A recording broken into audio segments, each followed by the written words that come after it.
Hello, I'm Judith Panero, Executive Director for AAMC and AAMC Foundation. It is a pleasure to welcome you to today's virtual discussion.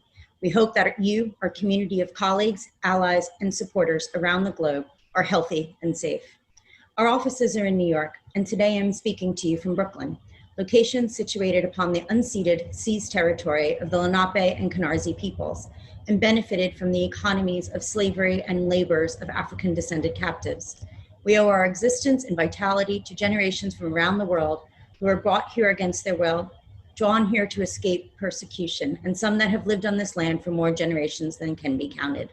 We pay respect to their communities past and present. This acknowledgement asks us each to consider the many legacies of violence, displacement, migration, and settlement that bring us together here today. The systemic violence and racism targeted at Black, Indigenous, and people of color is a harsh reminder of the inequities that persist in our society, particularly by the very institutions meant to protect them. AAMC condemns all violence, bias, aggression, and discrimination based on race, ethnicity, sexual orientation, gender, and religion. It is important to listen and learn together, and to also take action to make change a reality. AAMC's commitment to diversity, equity, inclusion, and access will continue to be a driving force of all our efforts. We call upon cultural organizations and the individuals working, funding, and serving them to take action to do better. We are dedicated to an environment in which all individuals are treated with respect and dignity at our programs. Each individual has the right to be in a professional atmosphere that prohibits discriminatory practices, including harassment. Our full code of conduct policy for this webinar and all our programs, as well as the outlets to make direct or anonymous report of violation, has been posted in the chat feature. For many years, we have been presenting virtual programming and documenting live events, all of which are accessible on our website at artcurators.org or our YouTube channel. We hope they provide actionable advice, value, and connectivity. You can also stay up to date on our programming by registering for our communications. We are grateful to all our attendees for making space in their schedule to join us. I also want to acknowledge our members here today and express our gratitude to them for their dedication in being part of our community. We give thanks to our speakers for sharing their experiences and knowledge in today's candid and open forum. Thank you again for joining us. And now to begin our program.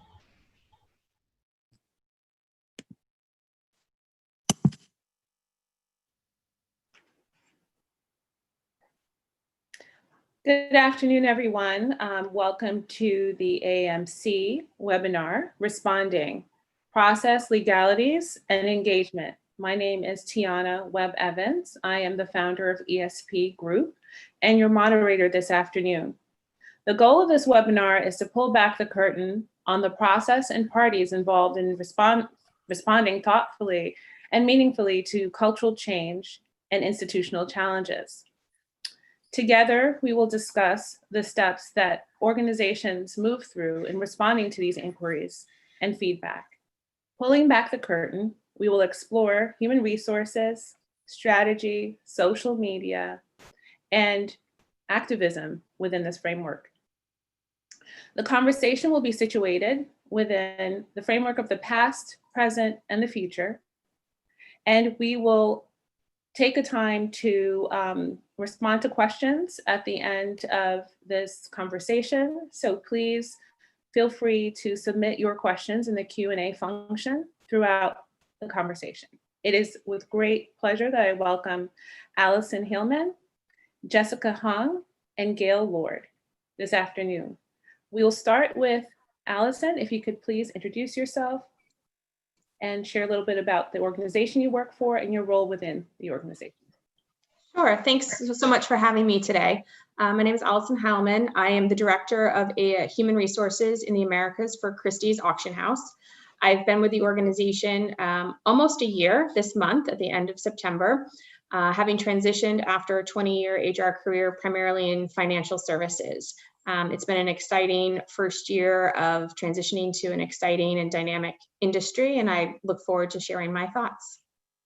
Thank you. Jessica. Hi, everyone, and thanks to AAMC and, of course, our moderator, Tianna, and I'm really pleased to be one of the panelists for this conversation. But again, my name is Jessica Hong. I'm the Associate Curator of Global Contemporary Art at the Hood Museum of Art, which is in the context of Dartmouth College. And I joined in January 2019 on the occasion of the Hood's reopening and expansion. As their first curator of global contemporary art. And I'm sure we'll get into unpacking the terms global and as well as contemporary in this conversation. But it's been quite the excitement as well as challenge to kind of spearhead a contemporary art department essentially in a historic and academic institution. So I look forward to the conversation. Thank you, Jessica. Gail, please introduce yourself. Right. Thanks very much, Tianna. Thanks to AAMC for doing this. And well, I've my job for 40 years. I'm president of Lord Cultural Resources. We're a large global museum and cultural planning firm. My role in the company is to work on projects. And I love the project.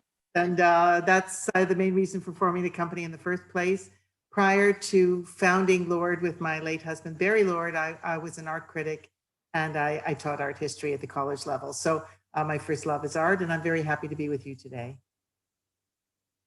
Thank you all. So we'll start our line of questions and conversations with Gail.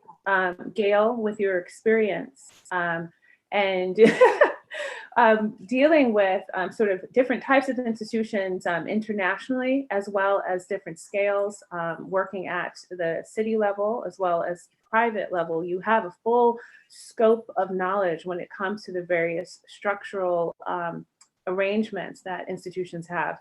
We are looking at power structures within, some museums and trying to help our audience kind of understand how things work. How have you seen, how have boards and that board relationship to the institution and executive directors, how has that evolved over the years? Okay, so that's a very big question. I'm going to try and answer it in a succinct and hopefully relevant way. The first is to know that the colonial origins of the museum, the modern museum has its origins in various types of colonialism. I think that's a generally understood concept, and I think it's frankly universally true, except for very recently formed ones. It is remarkable how the persistence of hierarchies, authoritarian structures that come from that era have persisted. And that, I think, the very persistence of those structures is something that we need to answer, how difficult in this moment of change that we're all living in and active in, how challenging it's going to be to really make that change. And I want to really pay deep, deep respect to the introduction that Judith gave to the beginning of our session. That is so reflective of an incredible change in the culture of curatorship, to have such a thoughtful introduction to what we're doing today. So the role of the board is an interesting one because, of course, museums started mainly as national institutions and as outcomes of governmental organization that was hierarchical and top-down, because these were colonial administrations essentially applying to culture. One of the really recent changes is actually the American concept of independent boards. As difficult as it may be in this moment of change to realize, that was a very progressive change. From a kind of bureaucratic structure with a limited accountability to the concept of quasi-independent and sometimes entirely independent boards of governance of museums. And for many institutions around the world, making that change to a more American style system is actually a very progressive step. Having said that, there are some changes that have happened in society that are making us and boards themselves, hopefully, look at themselves in a different way. We have suddenly, I want to think in the last 20 years, had a bigger discrepancy between rich and poor, between the high-paid leadership institutions in our museums and the lower-paid people, the huge inequity. And our boards have become, by and large, bastions of extreme privilege and extreme wealth. And so that has created a kind of a toxic situation, which you may perhaps use in overused word, whereby change is quite difficult. Governments have gotten off the hook for a lot of funding that they used to do. That's a bad thing. And so I think that we're in a recalibration moment where transparency, democracy, equality, diversity are very important social values. And there are real challenges in making those changes at the board level. Wonderful. Thank you. And in terms of, tone setting, in terms of process, can you pull back the curtain a little bit on the process of setting the tone and sort of visioning between the board and executive directors? Obviously, it differs across various board structures, but just give a general sense of that relationship. Well, it's a very key relationship. In other words, the board's main job, in addition to raising funds and to representing the institution publicly, is to hire, discipline, and either renew or fire the director. I mean, the whole board job as it's evolved, the concept of an independent board, which is very different than the European and even the British situation, right? Where most directors are still basically employees, either of city, of a state or a province, county, or a national entity, right? But independent, more independent board structure that's really become popular, it really focuses on the choice of a director. And the success or failure of an institution in managing change and adapting to change really falls tremendously on the director. And we're seeing quite a few explosive situations. I'm going to let Allison comment on that rather than me in this moment of change. So what I would say is that when a board hires a director who wants to make change, I would cite, for example, the V&A has just recruited Gus Haley from the Smithsonian African Museum to lead the V&A East. I think that that's a pretty clear symbol. He's a Black man, for one thing. His views on colonialism are all over the front page of the art newspaper. That's a clear signal of a board and an institution looking for the kind of equity change that I think many of us are hoping for. On the other hand, there are situations that are not like that, and complicated. Right. Because were hired 20 years ago are facing, or 10 years ago, or 5 years ago, are facing a very changed society. And also understanding the role of the executive director. If the board is the governing and hiring entity of the executive director, and there are special interests within the board because we have a market-driven situation, there's sort of two sides to the coin, because there is a responsibility to their employees and the publics, That's essentially, right. and the board. And those interests, as you mentioned, might not necessarily align. I want to take the conversation over to Jessica, who's at the Hood Museum currently, which has been described as a national model for collegiate and university museums, collecting since the 1700s. How has your institution responded to the current social and political climate? Yeah, thank you, Tianna, for that. So the Hood Museum, again, for those who don't know much about the history and context, in its current iteration as a visual arts museum, it really only kind of formed in the mid-'80s, but the college itself was founded in 1769 and has been collecting ever since its founding. So the museum kind of contends that it's one of the oldest museums in the United States, so with direct colonial roots.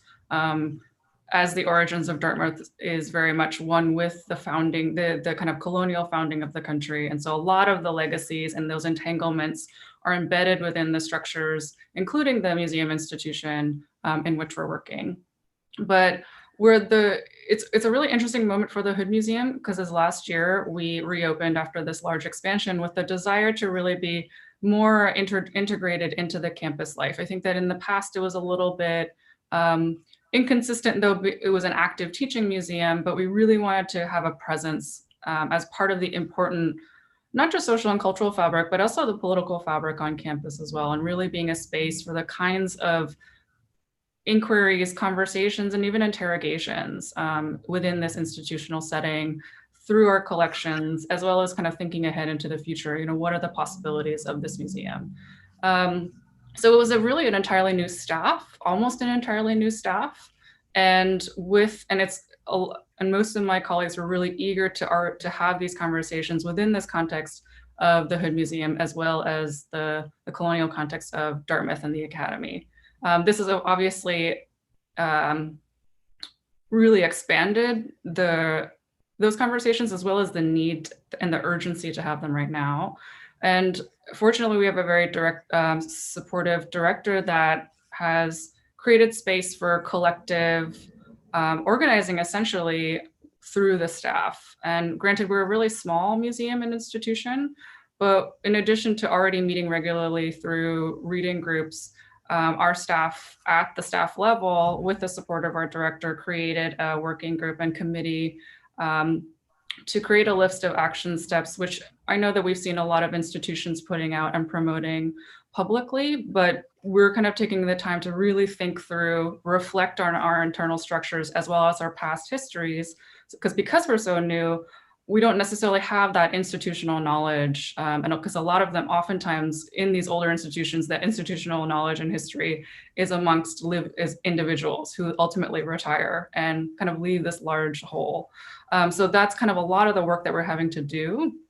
And, you know, and in addition to the more forward-facing, public-facing components of this kind of work, which is oftentimes seen through exhibitions and acquisitions, again, we're really looking also at the internal structures, how we've been collecting, in addition to kind of the data management and the taxonomic structures that have been in place for a long time, our collecting policies, looking at our historic collections, talking about repatriation, and what are the next steps toward that.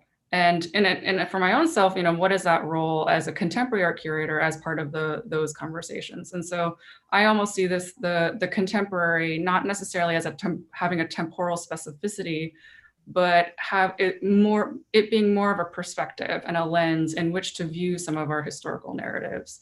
So how can we see our history in this contemporary context?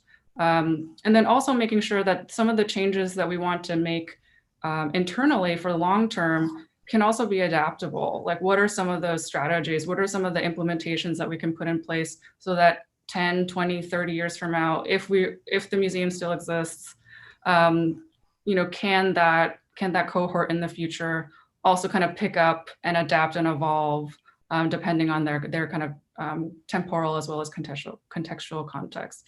So all that to say, you know, there's a lot of conversations, but very active conversations, and trying to put something in place so that we're keeping ourselves accountable, both in the internal side as well as having like larger community conversations as well. And then thinking about the long term, about how we can implement these changes and make sure that they're shepherded into the future. And the question in terms of process, was the committee formed? Who formed the committee? Who led that charge? And how did that sort of evolve from just a very sort of, you know, sort of process-driven moment? Because you have people in the audience who are wondering, well, you know, no one has formed a committee at my institution. How would one go about doing that? Where did that come from within your institution? Yeah, I mean, I will say it was really a collective one. I mean, a lot of my colleagues, again, we're such a small staff. You know, I'm technically a one-person department. Most all of the curators are really just one-person departments. But, you know, we're just personally having these conversations internally and then wanting to kind of create it as part of the work that we're doing. And it was, you know, from varying departments, such as in addition to curatorial academic programming, the exhibitions team, our preparators, our registrars, our digital team.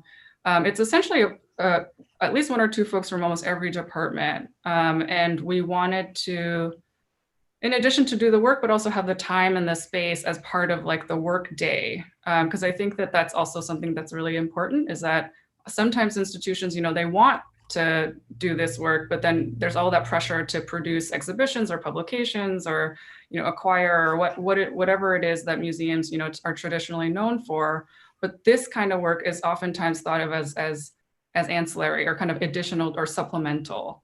And so we really wanted to make sure that this was part of the actual work that we're all working towards, and whatever that. And the other thing that's also important is to, what does that mean for each respective department as well? In some instances, the work that I do as a curator is obviously a little different than a registrar. And so we're trying to work together to see like what works in each of those departments, but then come together and have collective conversation to make sure that we're doing it kind of institutionally while also each doing our own part. So we're kind of part of a larger whole.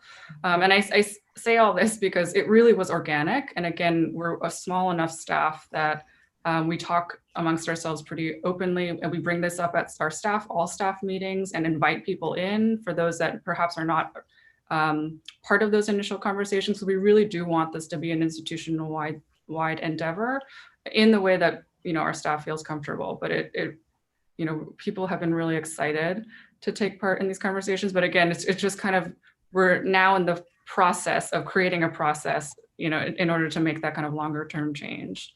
Right. And it's, I would be curious, in larger institutions like some of the museums who, I won't call out here, but I call it the museum industrial complex, the really large institutions.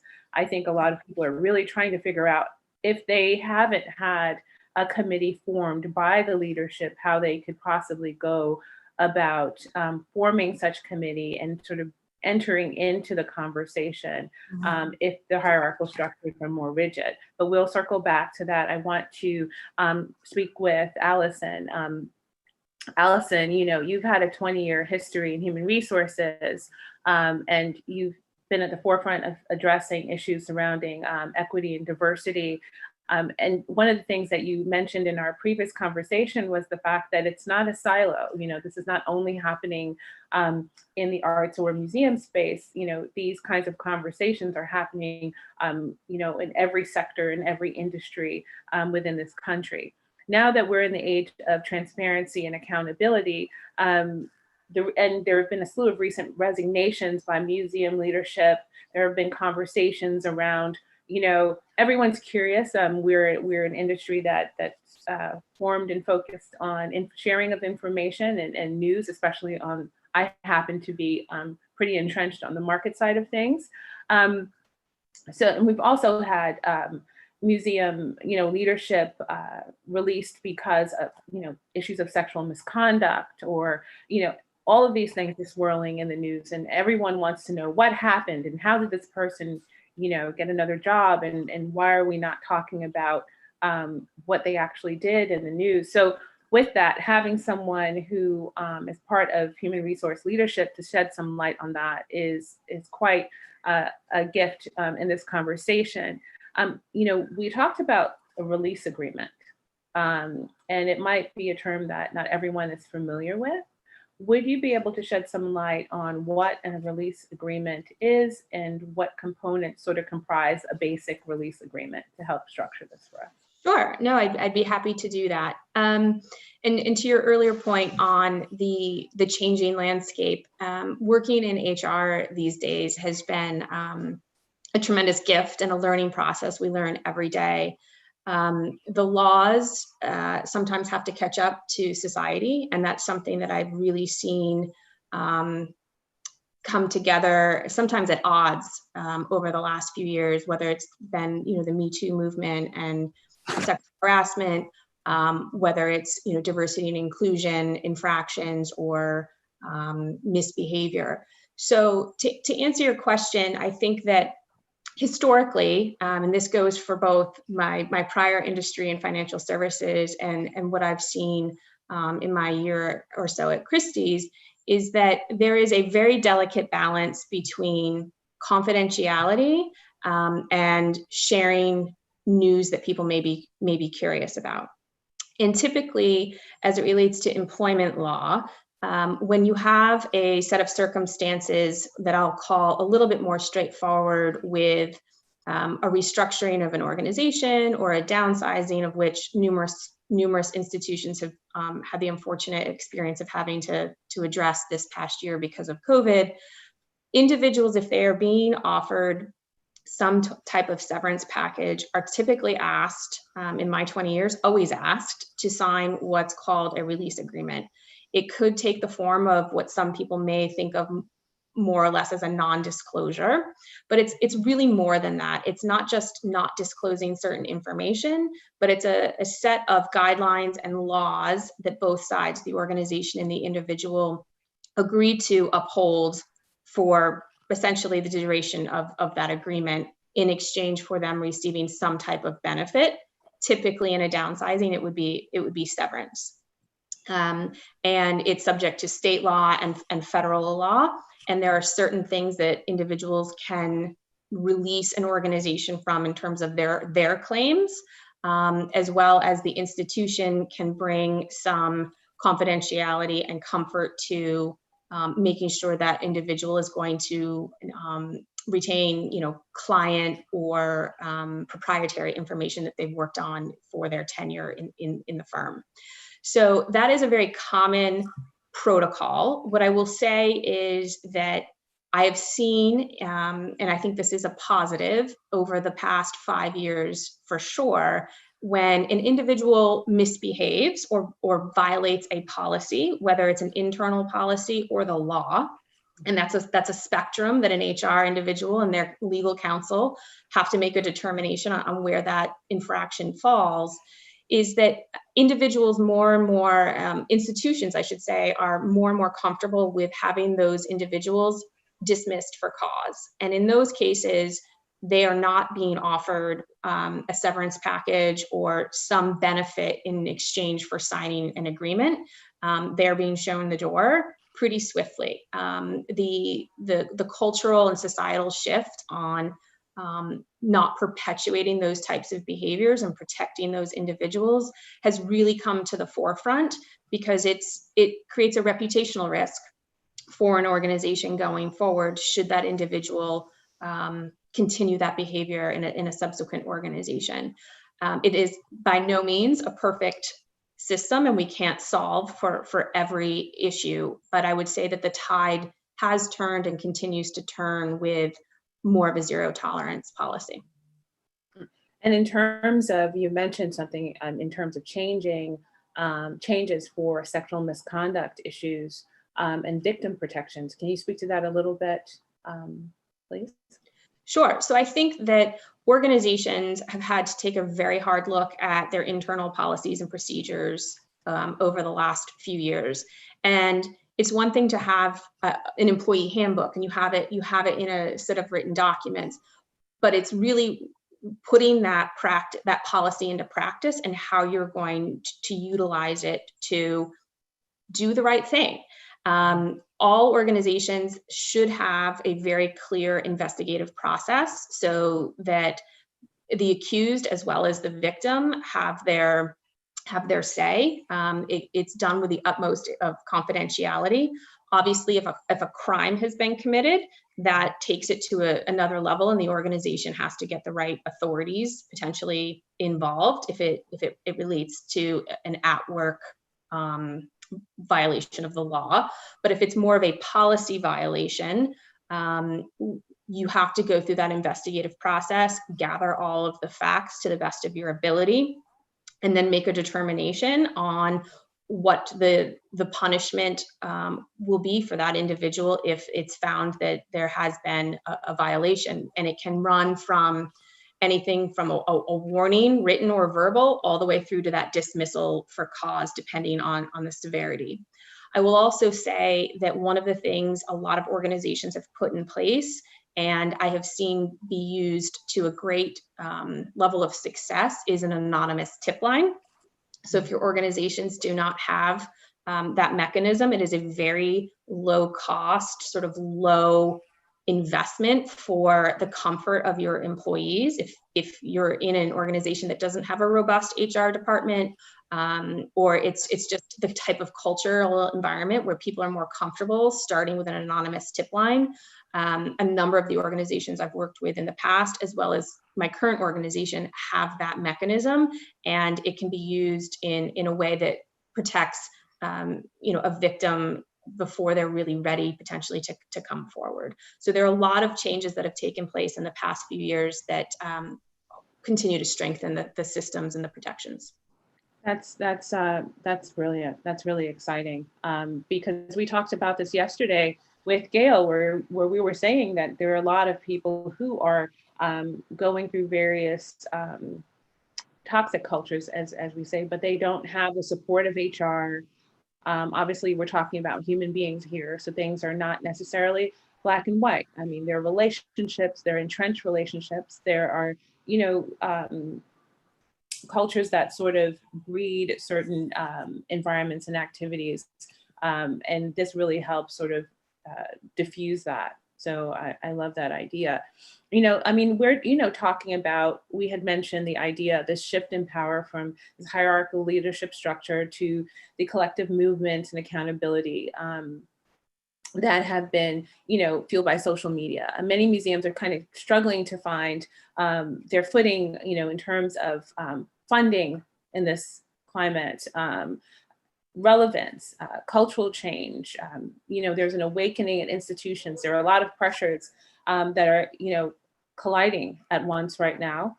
And, they're calling for swift dismantling of structures that have been in place for a long time. And you mentioned this yesterday, right? You said that this is a marathon, not a sprint. And we need to be patient, not only patient with change, but also the idea of,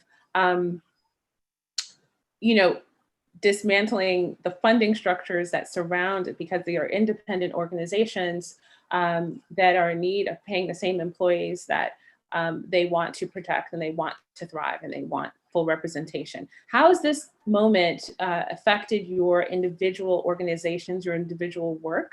As you've seen in your day-to-day, from COVID through the Black Lives Matter movement.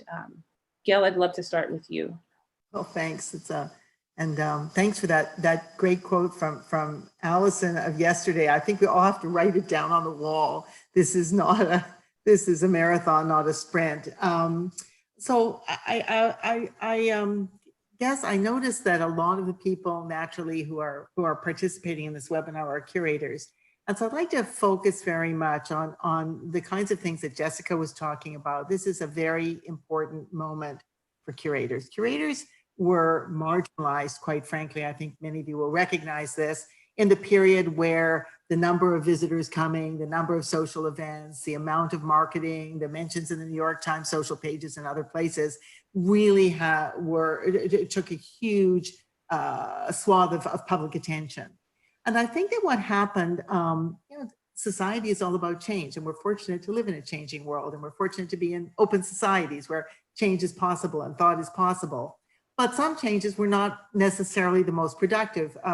My company came into existence with a very simple idea. You're all going to kind of laugh. It was that museums are for people. Now, for 40 years ago, museums weren't for people. They really were not for people. They were for specialists. They were for collectors, maybe for students. But the idea that museums were for people was a kind of a reason why we left the kinds of jobs we were in and formed this company. But now, of course, we're not satisfied with the statement like which people, when people, how people, and that the word people, it's frankly was exclusionary for 20, 30, 40 years. And so this valorization of multiple perspectives, I think, is probably one of the most important aspects. I feel like it comes down to the curator, because I think the curators have been somewhat squashed by the idea that valorization comes from the market, comes from the auction world, comes from the collectors who populate many boards, not all boards, but many boards in many fields, not just art. But valorization of interpretation, of course, in the bad sense, that was about the old hierarchy days. It was put everyone in its place. And you can go to the Met, or I haven't been since the reopening, but the British Museum certainly, and other so-called, and I really mean so-called universal museums, and see that the interpretation was really oriented towards proving a hegemony of one civilization over another, and so on.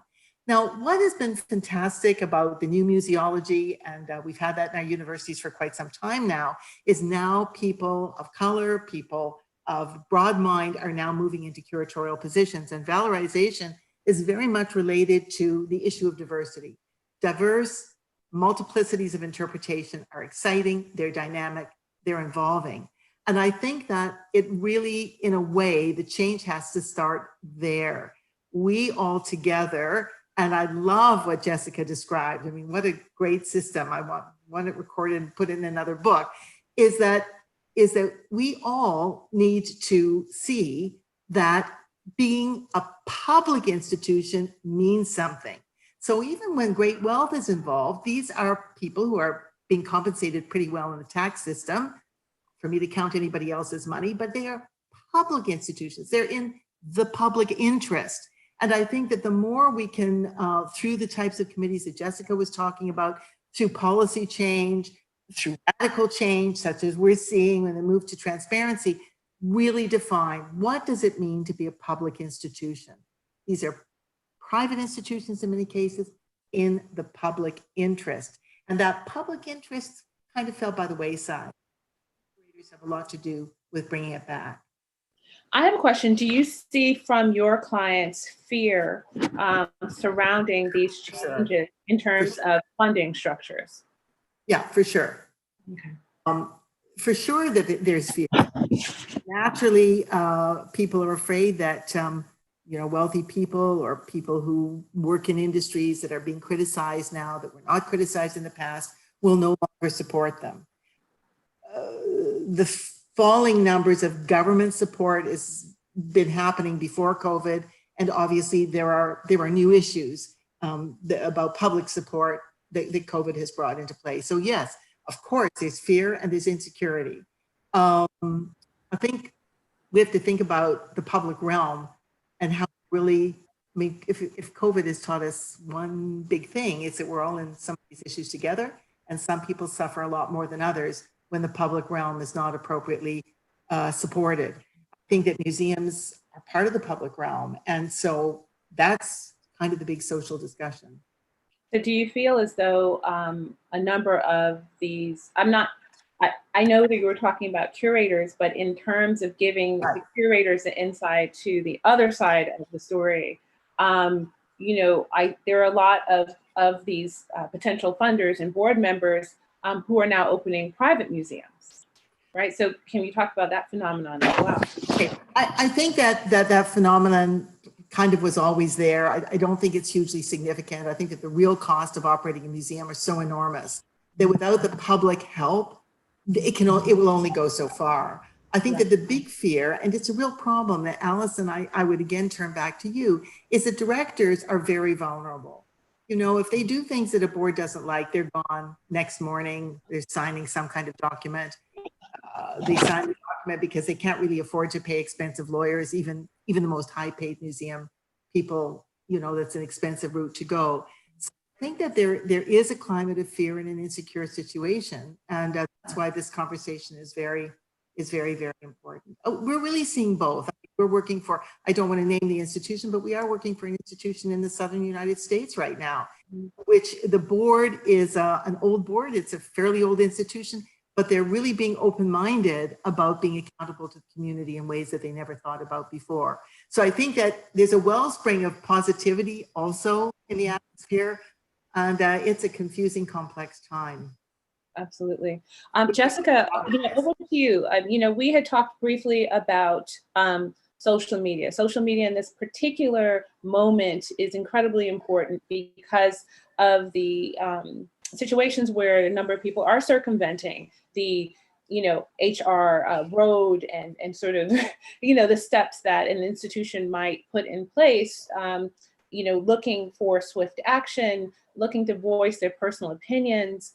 Can you speak to the representation of, the curator as voice, as personality, as it relates to social media in this particular time? Yeah, happy to. Social media there's so much to say about these platforms. I think that some of the challenges that we face is what is the actual role and intent of social media? I think that when it first originally came onto the scene, it was meant to be this, democratic platform. It was supposed to disrupt the tech industry. But these are, as social spaces as they are also private corporations and entities that make money off of our constant engagement with them. And it actually it is intentionally addictive as well. So there's a lot to say about social media. And so that kind of has social media has been usurped by a lot of not just institutions, but organizations and corporations as really just a marketing tool. Of course, it has so many folks. There's really millions to billions of users. And so it really is this incredible space to access multiple publics. And so there's this slippage now, I think, that social media kind of has allowed, the slippage between whatever the private is or the personal, as well as the outward public, and oftentimes connected to the professional. I know that a lot of curators, they have their own, whether it's Instagram accounts and Facebook accounts, but I should say that Instagram and Facebook are exactly the same. And so oftentimes there's the way that a lot of us assert our individuality, so to speak, is to say all views are our own. But again, that's kind of this interesting conundrum because it's not really owned by the individual user. And so there's already this like really deep ambiguity about social media that can be easily harnessed for marketing purposes, for PR purposes on behalf of an institution. Now, fortunately, I've never been in an organization that has forced me to produce content, but I know that is a lot of pressure that individuals and curators kind of face, like always having this pressure, particularly if there are larger scale institutions that have, this essentially the spotlight on them. Because most of the arts press is centered in, let's say, like coastal cities. Mm-hmm. There is that pressure for, depending on the institution that you're in, to always be producing, to always be building an audience. And that's not to say that's a negative, to be able to build an audience and to engage with the broader community that may not be able to visit your institution, and you can reach our audiences, whether it's, beyond your surrounding context. But if it's contingent on, or if it's kind of put upon you externally, I think that's where a lot of the problems kind of come in. And to be frank, I don't necessarily have an answer to the question, but it is something that is important to discuss amongst ourselves. What is the role of social media? What does it mean to be present? What does it mean to have a voice? Is it my voice? Even though I don't necessarily see myself as part of or defined by the institution that I'm functioning in, most people associate me with the institution that I work in. So that's, and because social media really doesn't allow for the kind of nuanced conversations and engagements that we should be having in this climate, if you look at Instagram, for example, you can really only like or dislike. It creates these binaries of reactions, which is why it can be so inflammatory, as well as helpful and beneficial and uplifting. So I personally have not been able to find a balanced kind of engagement on social media. And it's something that I know institutionally we're also trying to kind of think through, because we're such a small institution that really speaks to that is for the Dartmouth audience, because we're closely connected to the institution, and that's really, the institution kind of dominates the area. But, we want to make sure that because anybody technically has access to a lot of the virtual platforms, we want to be sure that we're speaking to communities that are outside of us. And that's definitely a challenge, I think, that institutionally that I personally have been trying to contend with here is wanting to bring in audience, or actually reach other audiences, while also understanding that I'm in this very particular kind of singular context. Right, and also balancing your personal points of views with your institutional points of views, and that kind of, we saw that blow up in the news with SF MoMA, and being able to kind of court a certain sensibility. Does your personal point of view match with the culture of the institution that you're working for? If it doesn't, how does they play out in sort of monitoring and your personal voice? Allison, I'd be curious to know from your experience, how does HR policy take shape around personal voice as it relates to digital media?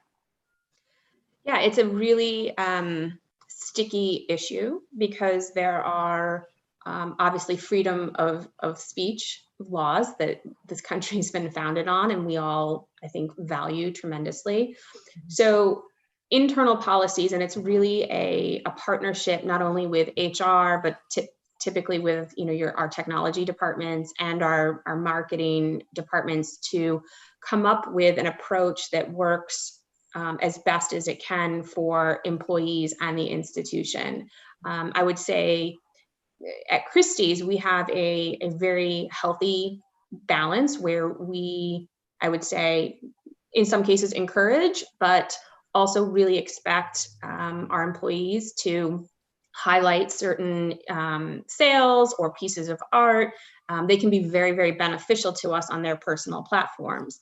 That has to be very carefully balanced with making sure that, again, proprietary or confidential information isn't shared.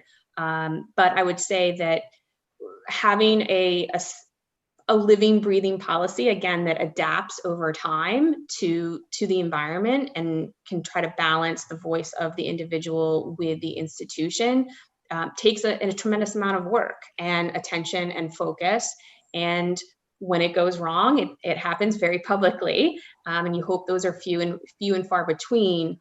But I think that this is another societal change that has happened very rapidly in the last 10 years, and I think will continue to evolve rapidly because of the generational expectations from, I'm going to date myself, but I have teenage children, and the way they communicate and the way they gather their information and the way that they learn is very, very different than, I'm going to speak for myself, how I've grown up. And I think that employers and employees are going to continue to have this healthy push-pull on how to evolve and respond to those demands and expectations while mitigating risk for the organization.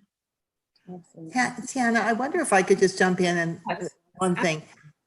We're hearing so much, and it's very real. Jessica reflected on this as well, about toxic workplaces. One of the reasons why I think that this is a marathon and not a sprint, as much as we'd like it to be a sprint, is that most of the people who are in senior positions in museums grew up in toxic workplaces. We need to understand that what we today call toxic was completely the norm in museums, in opera, in journalism, which I come from as well. I remember being a young journalist, and when the managing editor called you in, it wasn't just that he shouted, all the walls shook. And this was normative behavior in what we today call creative industries. I don't know what they were called back then. And so I don't want to make a case for PTSD among those people, but we're especially seeing that finally women are becoming directors of museums, and this is a panel of women. And it's something that I think we need to understand, that most people, and particularly I would say women, grew up in highly toxic workplaces where that kind of behavior was completely, I use this bad word, normal. So we need to recognize that that's also on an interpersonal basis one of the challenges of the current situation. So even when people might, first of all, there's a lot of people who don't even intellectually recognize that's wrong. It was such a normal part of what it was to be in a creative job. So there's recognition that the behavior is wrong. And there's figuring out how are you going to describe what's wrong about it if it's not technically illegal. Then there's having the will to change the policies and the values of the workplace.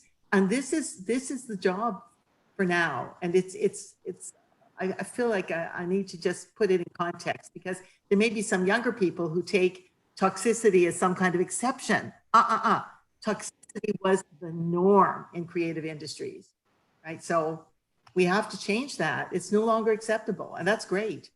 Right, absolutely. Thank you for that, because that is the case. I mean, we talk about it all the time. I think. Do you? Okay, no, Allison and I think Allison and I probably are contemporaries, because I also have teenagers as well. And entering into this industry, I mean, obviously I'm a woman of color. Obviously, I've been in the space for 20 years. I was a director in an auction house. There is a certain amount of pressure that you expected in these spaces. And the fact that the expectation is no longer there, you're expected to be treated with kindness and civility.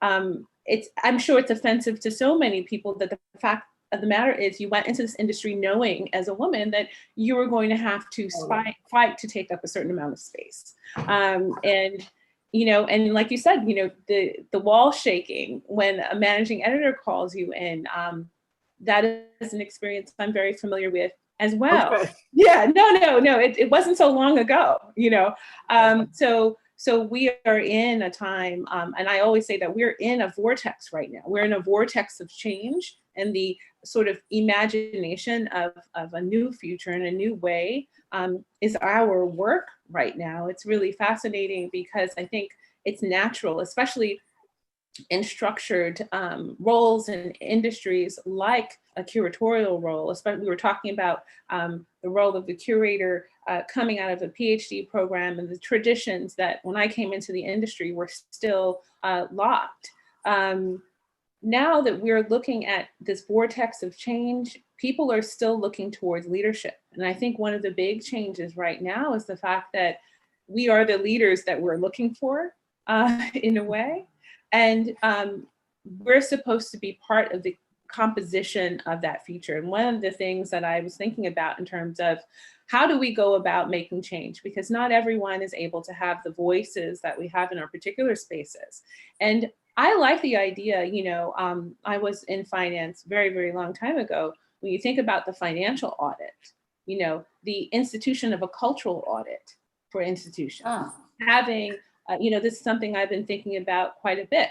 Having a committee, an external committee do a culture audit and really being able to take the temperature that's, stepping outside of loyalties and entrenched perspectives. It's very hard to change a culture from within because even if you replace a director, you can have a staff that had been, a legacy staff that had been there for 20 years. They might not be interested in that change. It's what they're used to. And those kinds of movements are not necessarily, to Allison's point, swift. There are locks and levers and steps, and people have to be able to see where the challenges are. So I would, right now, I think we have a few more minutes, but in closing, I would love to have you guys speak a little bit about the future. Like, what would you recommend in terms of what would you like to see in terms of next steps, in terms of policy and process, and especially as it relates to external communication? So anyone can start. Or within your respective fields, what would you like to see? And then we'll go to a Q&A section because there are a great many questions that are popping up. So I don't know, Jessica, you want to start? Yeah, sure. Well, thank you for that again. And just as a quick response to what Gail was saying about how, this kind of toxic work culture was really normative in the past. And I do think that, there's definitely some folks that may, because that wasn't their direct experience, perhaps that's kind of forgotten, but I think that I know that for my own self, that's something that I'm very cognizant of and aware of, and have also then seen that kind of historical toxicity then continue into the contemporary. And I think that obviously there's a lot of factors that are happening right now. Under the umbrella of a global pandemic, which we've never experienced, that kind of all of those elements have just kind of really come to the fore in this, I don't want to say explosive, but this expansive way where there's so many conversations right now that have actually been happening for decades. They just haven't been so public. And I think that this is more of a public reckoning as opposed to just starting a conversation. So I think that you're also seeing some of the frustrations as to, this should have been addressed so many years ago, but we're now kind of coming to terms with that. And so with that said, what my hopes are, it's a really challenging time, and absolutely, this is certainly, to use an overused adjective, this is a very unprecedented time. But I think that the things that I'm really trying to stay hopeful for is that I personally have never seen these conversations happening so publicly in my professional career. And I know, again, these are all conversations that I've had privately in secret because of fear of retribution, but I've never seen this happen in this way where I'm actually talking about it in a live recording with you all on AAMC's Zoom. So that to me is a huge shift, and that might be a small gesture, but I'm hoping that this is an indicator of something that we're moving towards. So certainly for, I think that we all have to think about long-term structural change that can be adaptable and move into the future. But in the more immediate sense, I think that the thing that I'm personally really interested in having conversations about is really a more of an ideological shift. What is the role of the museum? What is my role as a curator within this particular institution and context? What is curatorial practice now?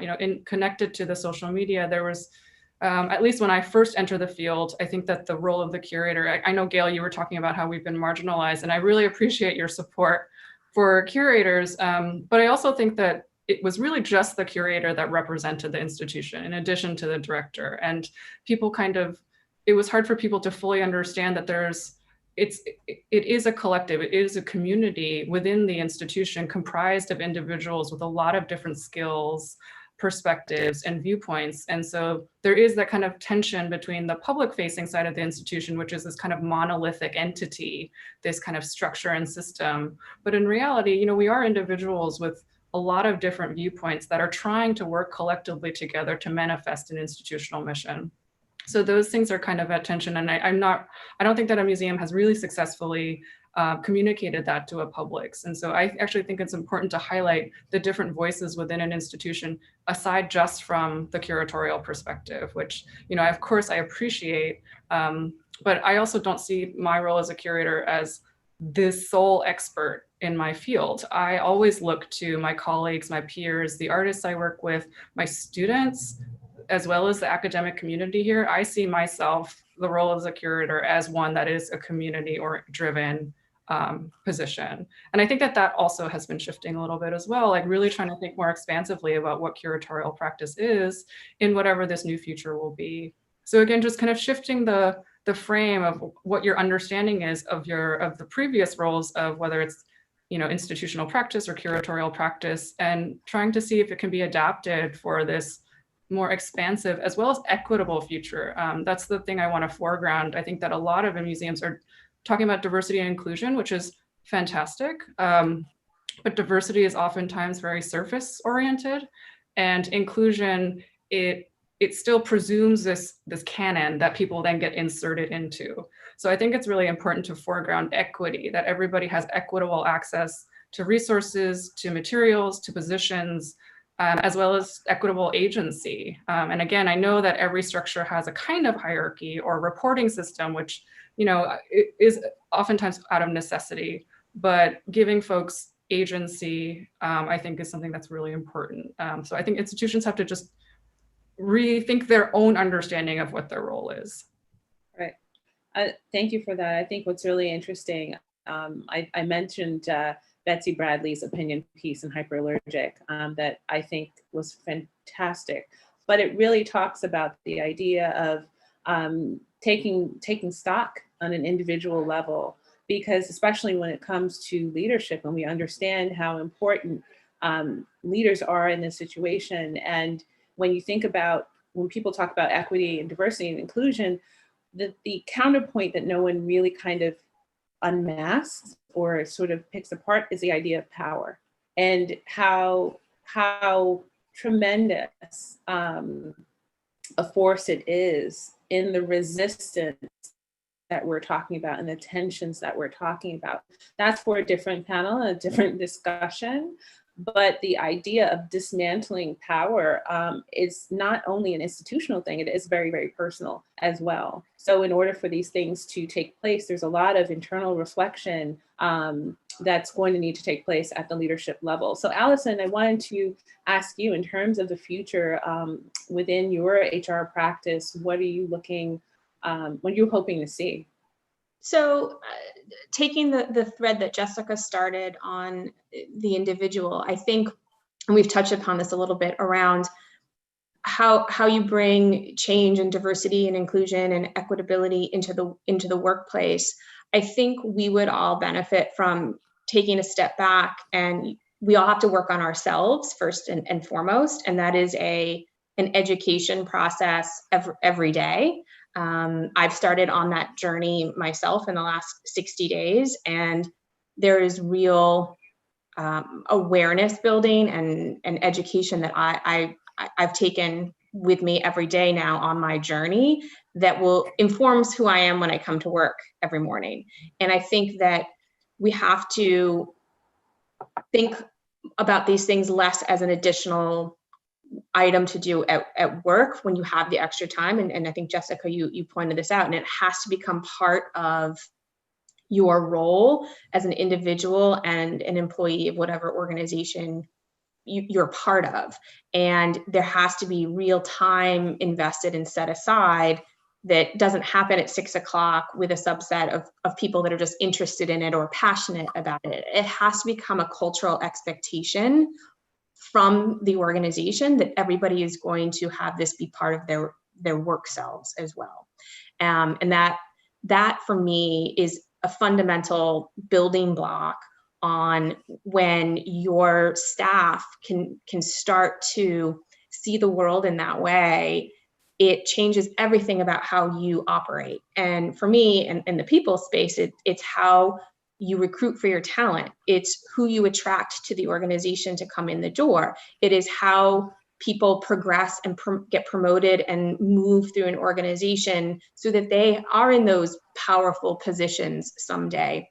But until we can do all of that foundational work, and it's a lot of work, and it takes a lot of personal investment and time, organizations that are going to put a training course in place or run, an informational session on something, those are all wonderful things to do, but it doesn't change the fabric and the DNA of the organization that will then bring about the long-term marathon change I keep referring to. So that's my very Pollyanna-ish people hope.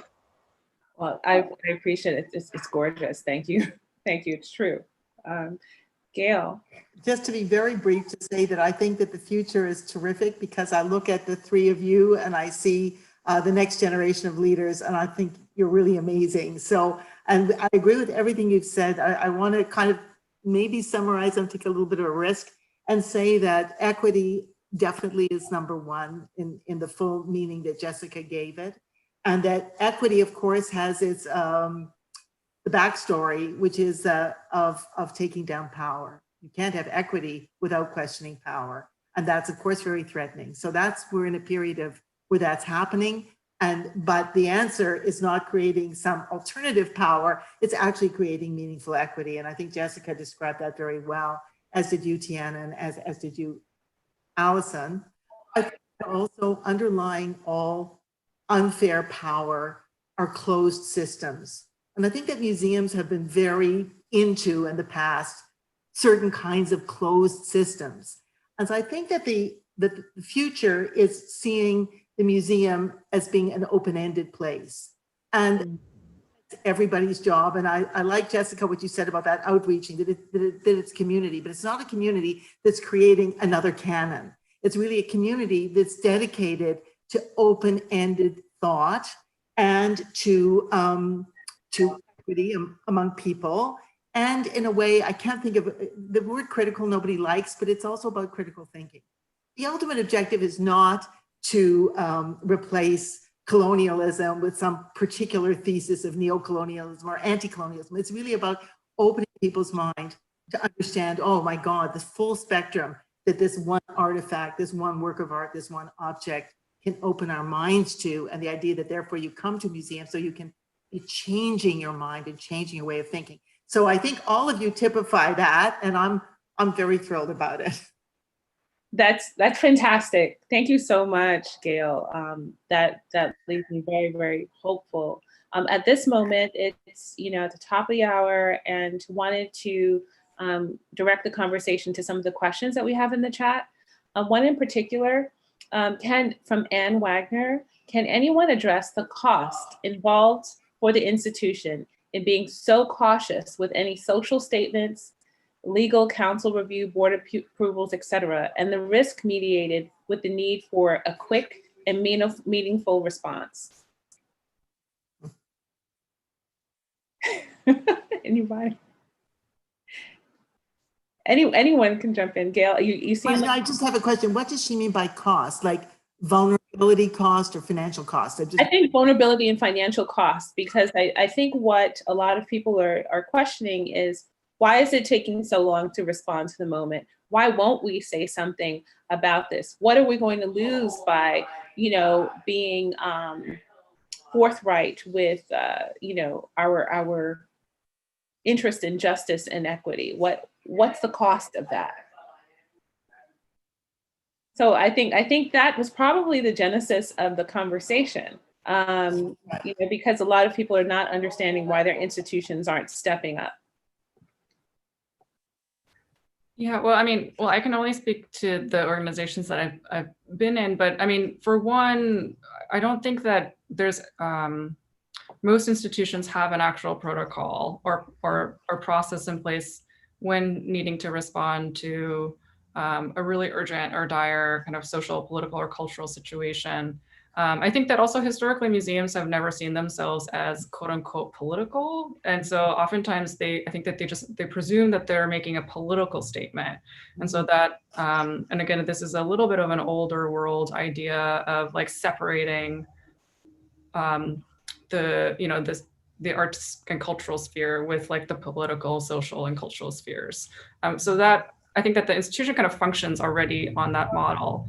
But then as Gail was mentioning, some of this generational perhaps differences, as well as, people from different backgrounds and experiences, you can't compartmentalize your experiences all the time. And I know that for my own self, I personally have so much passion for this field that I actually have like a personal stake and in the professional work that I do. So it's really hard to decouple those things. But I think that the outward facing entity, there's this pressure that an institution has to have like an institutional voice and doesn't really know how to express that voice when there are there's multiplicitous views, as Gail was mentioning, within the institution itself. So I think that there's just institutions that oftentimes kind of, they feel stuck and unsure how to express their views while towing a very careful line. So we've also seen, in addition to the lack of responses, we've also seen the very kind of tepid,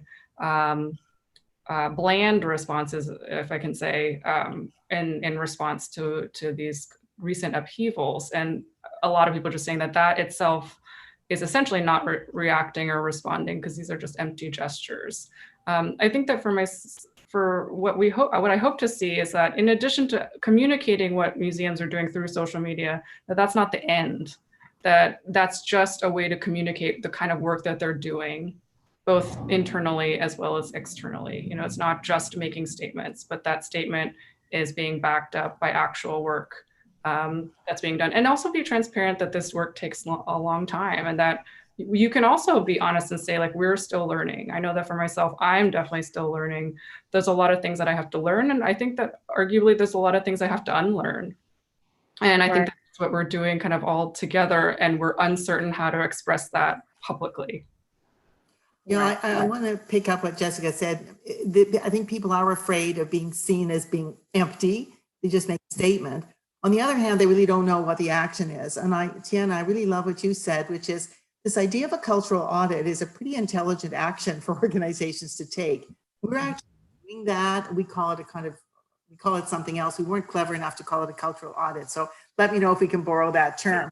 But you need to think about, well, what's the intermediate action that we can actually take that will lead to further actions, knowing that it's not just firing somebody is maybe not the right thing to do, not the equitable thing to do. Maybe that this person needs help. Right. I mean, one of the things that's really interesting is the idea of mistakes. There was a great piece that went forward recently. It were art critics reflecting on mistakes that they've made. Yeah. And what I thought was wonderful is the humanizing nature of that conversation, because we're in a space where it is, for better or for worse, especially from a curatorial standpoint, it can be competitive. There is this expert expectation, there's this final say that is a culture within the curatorial sphere that is sort of entrenched. And you thinking about making mistakes, when we're setting the stage for humanity and culture, there's a lot at stake. So with the idea that people might not know, I mean, Allison, thank you for sharing that you're learning. And there has been a lack of response because there are a lot of people who also, we make assumptions about our colleagues who may not agree with equity and diversity. Let's say that. Yeah. There's also people who don't yet understand because they have been in a system. So in order to respond, there is this trailer load of learning and information in that an institution, the institutional sort of knowledge needs to process in order to be able to effectively respond. And then, you know, Allison, if you could speak to the idea of risk around that, I would be grateful. Sure. So I think organizations always are balancing risk, whether it's related to this topic or any day-to-day operation. I think that what I've been thinking a lot about is, and some of the conversations that we've been having internally have been touched upon with wanting to make sure that we're giving a voice and taking a position on things, but in a way that doesn't ring hollow. And where we've come out is we have to really be action oriented. And so what Jessica and Gail have said around taking real action is important. I think that we also, as organizations and individuals on these touchy subjects, have to become comfortable with being uncomfortable. And sometimes being first or the loudest voice in the room is very, very scary. But if it's important to your organization going forward and it's going to become part of that cultural fabric I referred to earlier, somebody has to go first and take the plunge. And that is a calculus that is unique to each organization and set of leaders and individuals that are associated with it. But I think from a cost perspective, it can be monetary, as we've referred to. It could be reputational. It could be employee risk. You know, you have talent that walks out the door because you aren't addressing things in a certain way. So I would say that it's high risk, high reward. And that's okay, but organizations have to be comfortable with discomfort and going first. And I think we're starting to see that with certain organizations, maybe not directly in the arts, but we've seen others that have handled it well outside the arts world. And some of the things I've read from CEOs and leaders have been very inspirational. And I think that that'll pay off with reward down the line, maybe not monetarily, but with all those other factors that I've referenced. Got it. Wonderful. I think it's almost 2:15. I think there's maybe one more question we can take.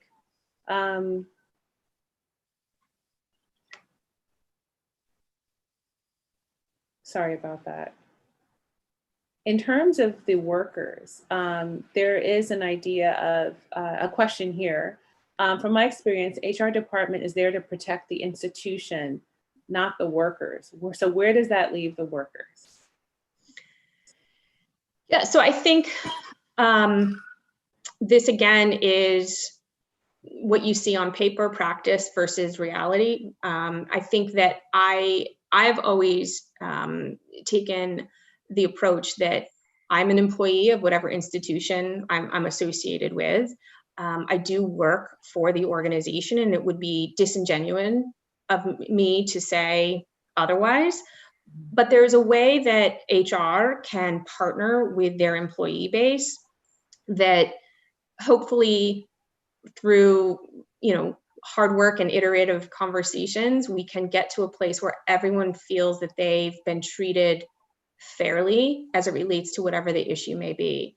So when I have difficult conversations with employees, first of all, they have to trust me and that what I can absolutely keep confidential will remain confidential, and that I want to be a helpful tool in achieving whatever they're looking for help on.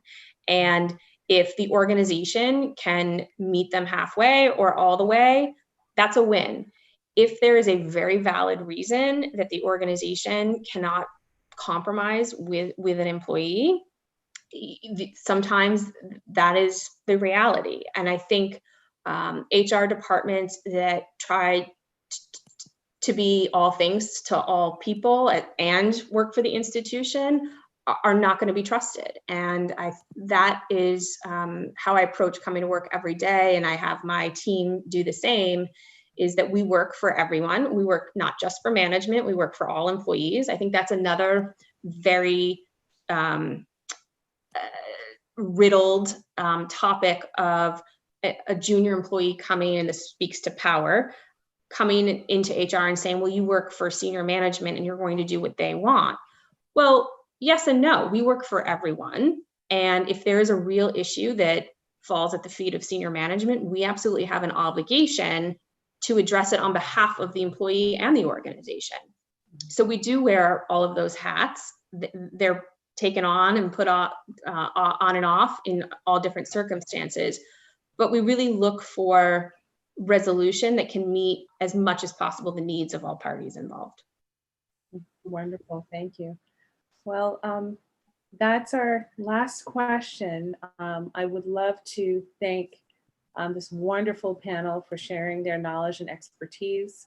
I hope our audience has had some bit of inspiration and clarity from this conversation, and we look forward to continuing the conversation. Thank you, AAMC and Jessica and Judith and Monica for allowing us to come together and sharing this wisdom. So I hope you all have a great afternoon, and we look forward to being in contact. Take care.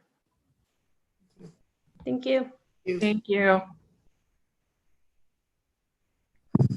Hello, I'm Monica Valenzuela, Program Manager for AAMC and AAMC Foundation. Thank you for joining our program today, and a special thanks to our speakers for sharing their experience and expertise with us. A recording will be available on our website, artcurators.org, and our YouTube channel shortly. Please help support our capacity to continue programs such as today's event by making a donation today. A gift of any amount will have a direct impact on our work. Thank you, stay well, and join us again soon.